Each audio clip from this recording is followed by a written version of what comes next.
May isang batang kapitbahay na laging may benda sa mukha at hindi pinapalabas ng mga magulang niya. Sa gabi, may naririnig kaming kalansing ng bakal mula sa bahay nila. Sa kwentong ito, malalaman natin ang misteryo sa likod ng mga sugat ng bata at kung bakit parang hindi siya tao. Paano kung ang mga kasama niya sa bahay ay may masamang balak at hindi pala sila tunay na magulang? Magandang araw. Ako po si Kuya Nestor. May gusto lang po akong ibahagi sa inyo. May kapitbahay kami dati na laging may benda sa mukha. Tapos, hindi pinapalabas ng mga magulang niya. Lagi silang sarado ang bintana. Tapos may mga tunog na nagmumula sa bahay nila tuwing gabi. Parang mga kalansing ng mga bakal. Nung una hindi ko naman pinapansin kasi hindi naman ako tsismoso. Pero nung tumagal parang nakakaawa na yung bata kasi hindi siya pinapalabas ng mga magulang niya. Kaya ang ginawa ko, nakipagkaibigan ako sa kanya. Nung una hindi ko alam kung paano gagawin kasi nga hindi siya pinapalabas. Kaya ang ginawa ko, nagsulat ako ng sulat tapos inipit ko sa bintana nila. Nung sumunod na araw, may sulat na rin na nakalagay sa bintana. Doon na nagsimula yung palitan namin ng sulat. Nung una, mga simpleng usapan lang yung mga sinusulat namin.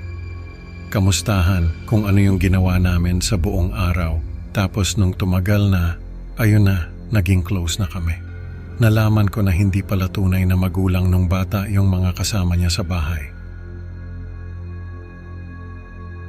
Yung mga magulang niya ay lagi raw nasa trabaho. Tapos yung yaya niya naman ay masama. Lagi raw siyang sinasaktan.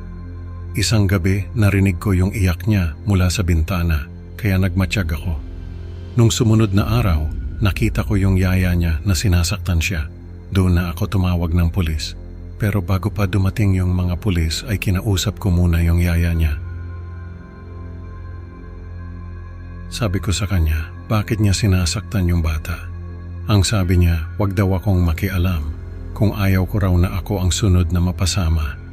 Doon na ako kinabahan kasi parang may iba sa mga mata niya. Parang hindi siya tao. Tapos dumating na yung mga pulis. Doon ko nalaman na hindi pala tunay na magulang ng bata yung mga kasama niya sa bahay. Ang sabi ng bata ay hindi raw niya matandaan kung sino yung mga tunay niyang magulang. Nalaman din ng mga pulis na may masamang balak yung mga kasama niya sa bahay. Kaya pala may mga kalansing ng bakal sa bahay nila ay dahil sa mga gamit na ginagamit nila sa mga bata. Doon ko rin nalaman na maraming bata na pala ang nawawala sa lugar namin sa mga nakaraang taon. Nailigtas yung bata, dinala siya sa ospital. Ako naman ay hindi mapakali. Nung nasa ospital na yung bata, ay nalaman ko na yung mga sugat niya sa katawan ay hindi raw normal. Kasi parang may mga sugat siya na hindi gumagaling.